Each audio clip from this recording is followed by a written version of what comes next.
Hai, balik lagi di Aquactor. Sudah nonton video kami yang sebelumnya? Kalau belum silakan ditonton ya. Sebelum lanjut, jangan lupa klik subscribe, like, share, dan nyalain notifikasinya. Mari kita let's go. Biopik adalah salah satu genre film yang tokohnya ada di dunia nyata. Bermain di film biopik bisa dibilang susah-susah gampang. Gampang karena tokohnya benar-benar ada dan data atas tokoh itu sering lengkap sehingga bisa membantu pencarian tokoh, dan susahnya adalah karena ada perbandingan, jadi si aktor nggak bisa mengelak. Perfilman Indonesia beberapa kali merilis film-film biopik. Beberapa film aktingnya B aja, sementara yang lain punya akting menarik. Berikut ini 5 film biopik Indonesia yang rilis setelah tahun 2000-an dengan capaian keaktoran yang menarik.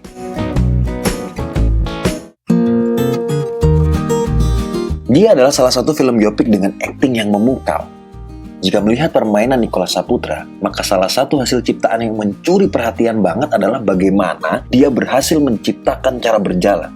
Kalau kalian perhatikan baik-baik, cara berjalan Nicholas Saputra berubah drastis. Jadi lebih kecil, agak dibuang-buang, dan dalam bahasa kami mengerucut. Menurut Jen Sumual, adik Suhogi, cara berjalan ciptaan Nicholas Saputra mirip dengan Suhogi yang asli. Nicholas juga berhasil menunjukkan permainan yang sesuai porsi dan berhasil membawakan kesan dingin yang kuat pada tokoh ini. Acting review lengkapnya bisa kamu baca di Aquactor ya. Linknya ada di kolom deskripsi. Tapi, apakah ciptaan Nicholas Saputra benar-benar mirip dengan Gi yang asli? Menurut Rudy Badil, sahabat Suhogi, seperti yang dikutip dari majalah Tempo, Nicholas itu salah casting. Ia juga kurang sipit dan terlalu tampan menurut Jen Sumual. Rudy Badil dan Jen Sumual juga mengatakan bahwa Gi itu terkenal cerewet dan suka bercanda, tidak sedingin yang diciptakan Nicholas Saputra. Nyatanya, Nicholas memang tidak sangat mirip dengan Suhogi yang asli.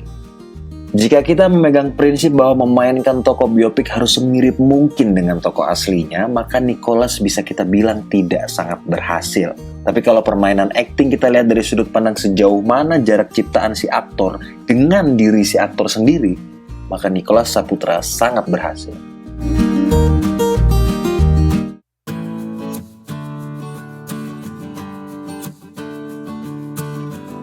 Gak dipungkiri, kalau kita bicara soal akting sebagai tokoh biopik yang terbaik sepanjang sejarah perfilman Indonesia, maka kita bisa menyebut permainan Reza Rahadian saat menjadi Habibie sebagai salah satu yang terbaik.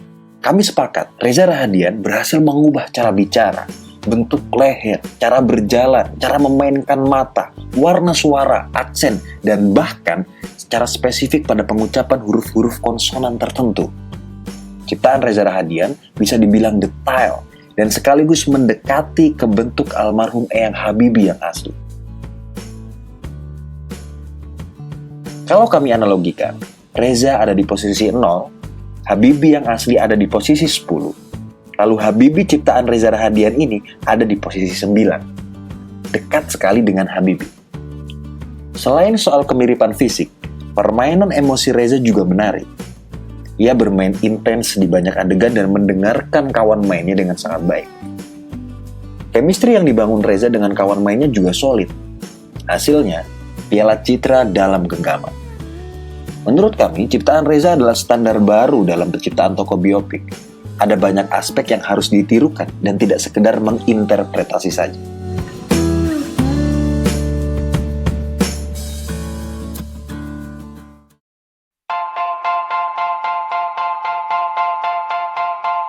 Penciptaan aksen yang kuat dan permainan emosi yang kokoh adalah alasan kami memasukkan nama Cut Mini ketika ia bermain sebagai Atira dalam daftar ini. Kalian bisa mendengarkan sendiri betapa kental aksen yang diciptakan oleh Cut Mini. Gagah kok, nanti kau jadi orang besar, jadi gubernur. Tak hanya kental, tapi juga konsisten. Permainan emosinya pun kuat sekali. Selain itu, chemistry-nya dengan kawan main juga terlihat kuat di beberapa adegan.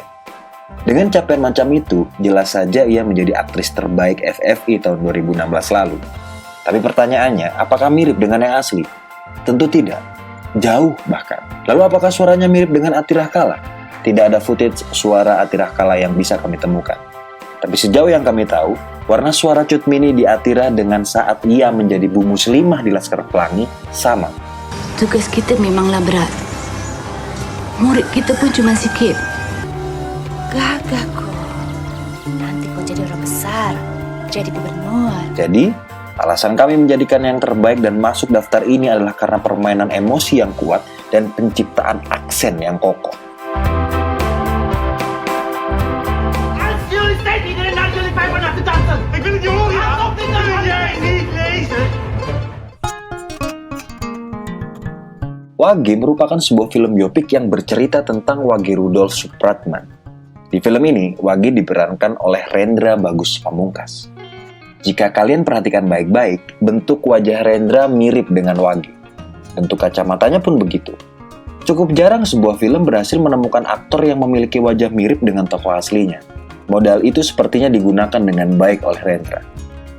Meski ia tidak bermain biola secara live, tapi berdasarkan keterangan yang kami dapatkan, Rendra belajar cara memegang biola. Alasan terbesar kami memilih Wage adalah karena permainan emosinya yang intens dan visi permainan yang kuat. Sepanjang film dan adegan yang dilalui Wage, kami melihat banyak sekali permainan dengan visi yang jelas dan kendali yang baik. Pencarian tokoh ini kabarnya agak mistis. Rendra sempat datang ke beberapa tempat yang pernah menjadi tempat bernaung Wage dan sempat melihat sesosok yang mirip Wage di tempat tersebut.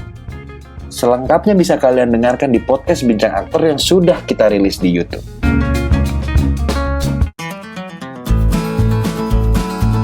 Istirahatlah Kata-Kata juga menjadi salah satu film biopik dengan permainan terbaik yang rilis setelah dekade 2000-an. Alasannya adalah karena ada sedikit kemiripan antara ciptaan Gunawan Marianto dengan Wiji Tukul, terlebih pada bagian mulutnya. Setelah pada bentuk fisik dasar tokoh, Gunawan Marianto juga mengubah cara bicaranya menjadi lebih cadel. Daripada menghadapi sekompi kacang hijau bersenapan lengkap yang membubarkan demonstrasi. Di mana menurut kami, sejauh yang kami tahu, sama dengan Wiji Tukul yang asli. Tapi dengan harga murah. Sama-sama cadel kan? Selain itu, jarak antara Wiji Tukul ciptaan Gunawan Marianto dan Gunawan Marianto sendiri jadi jauh karena perubahan cara bicara dan perubahan pada beberapa aspek di fisiologis. Sementara untuk permainan emosinya pun kurang lebih sama seperti G. Tak banyak emosi besar, emosinya kecil, tapi silent act-nya begitu ramai. Ada saja bahasa tubuh kecil, entah itu pandangan mata, gerakan tangan, kaki, dan lain sebagainya yang semuanya muncul dan punya arti. Meski ini adalah sebuah tafsir dari perjalanan hidup seperti yang dikatakan oleh Angginun, tapi penciptaan Gunawan Marianto tidak sepenuhnya tafsir. Ia menciptakan cara bicara Wiji Tukul, memasang gigi palsu yang kami sepenuhnya yakin itu adalah upaya untuk mendekatkan dirinya pada tokoh yang sedang ia mainkan.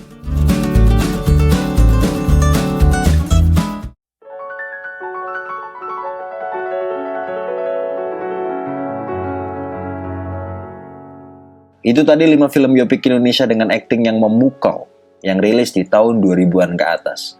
Sebagian mirip dengan tokoh aslinya, sebagian tidak, tapi memiliki capaian yang jauh dari diri si aktor sendiri.